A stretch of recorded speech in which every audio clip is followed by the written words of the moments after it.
I grew up in the kind of town that doesn't show up on most maps unless you know to look for it. Tucked into the hill country of West Virginia, where the ridges fold over each other, like the knuckles of some sleeping giant.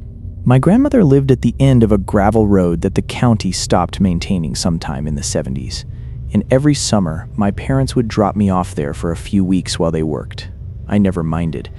There was something about the way the fog sat in the hollows in the morning. Something about the sound of the creek running under the old footbridge that felt more like home than my actual home ever did. It was the summer I turned 12 that I first heard her say the name. We were shelling beans on the porch, the kind of mindless work that loosens a person's tongue, and I'd been pestering her about the woods behind the property line. The ones the locals called the Hollow, even though it had a real name on the survey maps. I asked her why nobody ever hunted back there, not even my Uncle Dale, who'd hunt anything that moved and plenty of things that didn't. She didn't look up from the beans. She just said real quiet, "Because of the Greenbrier woman." I laughed. The way kids do when they sense something's supposed to scare them and they want to prove it doesn't. She didn't laugh back. She set down the bowl and looked at me with an expression I'd never seen on her before, somewhere between sorrow and warning, and she told me to never under any circumstances answer if I heard a woman calling my name from those trees after dark. Not if it sounded like her. Not if it sounded like my mother. Not if it sounded like anyone I loved and trusted, because the thing that lived back in the hollow could wear a voice the way other things wear a coat.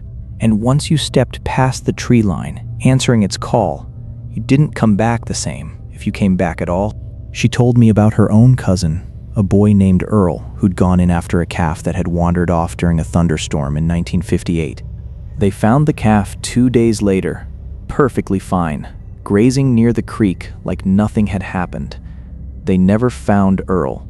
Search parties combed those woods for 2 weeks, and the dogs would get so far in and then just stop, sit down on their haunches, and refuse to go another step, whining like something had reached right into their animal brains and turned a switch. I want to tell you I was scared enough after that to leave it alone. I wasn't. I was 12, and I had 2 friends from the next farm over Dale's boys, Tommy and Russ. And the 3 of us were exactly the kind of stupid that thinks a ghost story is an invitation rather than a warning. We started going to the edge of the hollow at dusk, daring each other a little closer each time. The way kids measure courage in inches because they don't yet understand what they're playing with. The first few times, nothing happened. Just woods being woods, the creak of branches, an owl somewhere off in the dark, the particular held breath quiet that old forests get right before full nightfall. We started to feel braver than we had any right to feel. Tommy especially. He was the oldest, 13, and had something to prove. It was the 4th night, I think, when we heard it. It started as a kind of humming, low and almost pleasant, drifting between the trees like it was riding on the fog itself. Then it shaped itself into words, and the words shaped themselves into a voice, and the voice was unmistakably, impossibly, my grandmother's voice, calling my name from somewhere deep in that dark. Now, I knew. I knew because she'd told me, because the warning was fresh in my mind, sharp as a paper cut. And still, God help me. My feet took 1 step toward the tree line before Russ grabbed my arm hard enough to leave bruises and hold me back. I don't know what would have happened if he hadn't. I think about that a lot, even now, decades later. I think about how thin the membrane is between knowing better and doing better.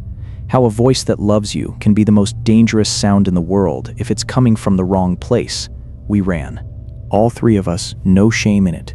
Straight back to the Bradley farmhouse where Tommy and Russ's mother gave us hell for being out so late and never knew how close she'd come to losing both her son's and her nephew's friend to something she couldn't have named even if we'd told her. I did tell my grandmother. Eventually, a few days later, my voice shaking through the whole confession. I expected her to be angry. Instead, she just held my face in both her hands, the way she did when she wanted to make sure I was really listening, and she said something I've never forgotten. She said the Greenbrier woman wasn't always like that. The old story, the one her own grandmother told her, was that she'd been a real woman once generations back who'd lost a child to those same woods, wandered off and never found. The way these things tend to go in these hills. And her grief had been so total, so consuming, that it had carved out a permanent place for itself in that land. The way water carves a canyon, given enough time. She wasn't malicious, not exactly. She was just calling endlessly for what she'd lost, and she didn't always seem to understand or care that the children who answered weren't hers. That's the part that still gets me. All these years later, more than any image of a monster in the trees could. Not a creature with claws or teeth, but a sorrow so old and so deep it had become a kind of gravity, pulling in anyone who got close enough to its edge, mistaking them again and again. For the one thing it could never get back, I left for college not long after, then a job in another state, the way a lot of us do, and I don't get back to that gravel road much anymore. My grandmother passed 8 years ago, but I still think about those woods sometimes, late at night, when the world goes quiet enough for old fears to surface. And once, only once, a few years back, visiting for her funeral, walking near the property line out of some impulse I still can't explain, I thought I heard something, just at the edge of hearing. A voice, hummed low, almost gentle, almost familiar, drifting out from between the trees. I didn't wait to hear what name it was going to call. Marshall Greer had lived on the edge of the reservation land for 31 years before he saw the thing that walked like his brother but wasn't. It was October, the kind of October that comes late to the high desert of northern Arizona, when the cottonwoods along the wash had already dropped their leaves and the nights dropped below, freezing without any warning at all. He'd gone out to check on a fence line that ran along the southern edge of his property, where his land bordered the reservation, because his dog Reuben had been barking at something past midnight for 3 nights running and refusing to come inside even when the wind picked up. Marshall was not a superstitious man. He'd grown up around the old stories the way most kids in that part of the country did, half believing them the way you half believe ghost stories at a sleepover. Filing them away under things adults say to keep children from wandering too far after dark. But he was about to learn the difference between a story you've heard and a thing you've seen. He found the fence cut clean through in 3 places. The wire curled back like it had been peeled rather than snapped. There were tracks in the dust near the cuts, and at first he thought coyote, because that's what you think first out there. That's the most boring and most comforting answer, until he crouched down and saw that the tracks shifted halfway across the wash. They started as a 4-legged gait, the kind of loping print a big dog or a wolf leaves, evenly spaced, deliberate. Then, without any visible disturbance in the dirt, without any sign of the creature stumbling or pausing, the prints became 2-legged, bare feet, human-shaped but wrong somehow, the toes too long, splayed too wide, the stride too even for a man walking on uneven ground in the dark. He told himself it was nothing. He told himself a lot of things that autumn. The story his grandmother used to tell, the one she'd lower her voice for even though they were alone in the kitchen, was about a thing the old Navajo called Ye Nauld Lushi, though she never said the word itself. Not directly, because some words you don't hand to a thing by speaking them aloud. She called it simply the one who goes on all fours, and she said it had been a person, once a medicine man or a witch, who had broken the oldest taboo there was, who had killed a family member for power, and in doing so had earned the ability to wear the skin of any animal he chose. Wolf skin, coyote skin, owl skin, it didn't matter. He would put it on like a coat and become the thing run on 4 legs through the night with the strength and speed and night eyes of a predator. And when he wanted to walk among people again, he would simply stand up and become a man, though never quite the same man as before. She said you could tell them by their eyes catching light wrong in headlights, glowing red or yellow instead of the white-green flash of a normal animal. She said you could tell them because dogs went insane around them, howling and refusing to settle for nights afterward.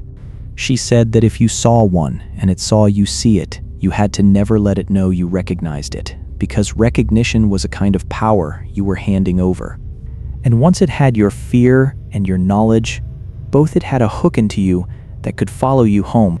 Marshall hadn't thought about any of that in 20 years, until the night he walked out to his porch and saw his brother Dale standing at the edge of the property line, just past where the fence had been cut.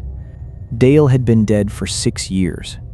Truck accident on the 89, black ice, a guardrail that gave way easier than it should have. Marshall had been the one to identify the body, had stood in that cold room and looked at what was left of his brother's face and signed the paper that said, yes, this is him, this is Dale Greer.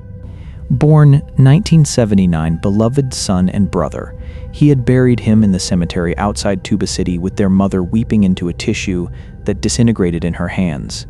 He knew with the kind of certainty that comes from grief rather than evidence that his brother was gone. So when the figure at the fence line lifted its head and the porch light caught its face, and the face was Dale's face down to the crooked stop in his nose from a high school football injury, down to the way he used to tilt his chin up slightly when he was waiting for someone to notice him, Marshall's first feeling was not fear. It was a terrible, electric hope. The kind that arrives a half second before the brain catches up to what the heart already half knows is impossible. "Dale," he said, and his voice came out smaller than he wanted it to. The figure didn't answer. It tilted its head the way an animal tilts its head at an unfamiliar sound, and that was the first wrongness. Marshall registered the gesture that was almost human, but not quite performed a half second too slow, like something studying a memory of the motion rather than simply making it. The porch light was weak, sodium orange, and flickering at the edges, where moths had died inside the fixture years ago and never been cleared out. But it was enough to show him that Dale's eyes were not reflecting that light the way eyes should. They held a faint, wrong shine, the green-gold flare of a coyote caught in headlights, sitting in a face Marshall had loved his whole life. His grandmother's voice came back to him whole, unbidden, the way old warnings do exactly when you need them and not a moment before. Never let it know that you know. So Marshall did the hardest thing he had ever done, harder even than identifying his brother's body in that cold room 6 years before. He looked at the thing wearing his brother's face, and he made himself feel nothing made his own face go as flat and unremarkable as a closed door, and he said in a voice that was almost steady, "Reuben, quit that barking, get on inside," to the dog who was not barking at all, but standing frozen and silent beside him, hackles raised in a stiff ridge from neck to tail. Low, continuous growl coming from somewhere deep in his chest. Marshall turned slow, unhurried, the way you turn when you're pretending with everything you have that you have not seen what you have seen, and walked back into his house and locked the door, and did not look out the window again that night, though he heard for almost 2 hours afterward something circling the house on what sounded like 4 legs, and then once just before it finally moved off toward the wash. On 2, he called his Aunt Bernadette the next morning, the oldest living relative who still kept to the old ways, who still left out the proper offerings and observed the proper silences. He didn't tell her what he'd seen at first. He just asked her, carefully, what you were supposed to do if you thought you'd seen one of the ones who go on all fours. She went very quiet on the phone for long enough that he thought the call had dropped. Then she told him 3 things, and her voice had none of the storytelling lilt she usually used for the old tales. It was flat and urgent, the voice of someone passing along instructions in an emergency. "First," she said, "you do not say its name, not even to describe it, not even now on the phone, because some things travel along the sound of their own name like a wire carries current. Second," she said, "you do not go back out to where you saw it, not for any reason, not even to fix that fence, not for a week at minimum, because they remember faces and they remember land. And going back is like ringing a bell to tell it you're still thinking about it.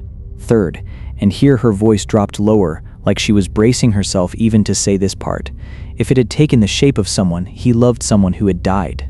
That was not an accident, and it was not random cruelty. They chose the most painful skin to wear on purpose, because grief makes people careless, makes them walk toward the thing instead of away from it, makes them call out a name instead of staying silent. The cruelty was the whole point. It had worn his brother's face because it had been watching him long enough to know exactly which face would make him stop and look. Marshall asked her, the question scraping out of him before he could stop it, how something would know that, how something would know enough about him, about his grief, to choose exactly the right wound to press. Bernadette didn't answer that directly. She only told him to put down the offerings the old way, cedar corn pollen, if he had it. Otherwise, plain cornmeal in a line at the property's edge, and to keep his porch light on every night through the winter, and to never under any circumstance accept anything it offered him, if it spoke to him directly. Not even his brother's name said gently. Not even an apology. Not even help. He did all of it. He fixed the fence in daylight with 2 cousins for company and never went near that stretch of wash alone again. He kept the porch light burning every night that whole winter. A small, stubborn coal of electric light pushing back against 300 miles of dark high desert. The tracks didn't come back. Or if they did, he never found them. And Reuben slept easy again by December, curled by the wood stove like any ordinary dog with nothing in the dark left to fear. But sometimes when Marshall drives the long stretch of road near the wash at dusk, when the light goes that particular flat gray that isn't day and isn't night, he catches himself watching the tree line a little too closely, looking for a familiar gait, a familiar tilt of the head, and he has to remind himself every single time, the same old lesson his grandmother gave him in that kitchen, 20 years before he ever needed it. If you see it and it sees that you've seen it, you say nothing, you feel nothing. You turn around, slow and easy, like there was never anything there worth looking at twice. I've lived in these mountains my whole life, and my daddy before me, and his daddy before that, and there's things up in these hollers that the county map doesn't account for. I'm going to tell you what happened to me back in November of 2003, and I want you to understand I am not a man given to fancy or drink.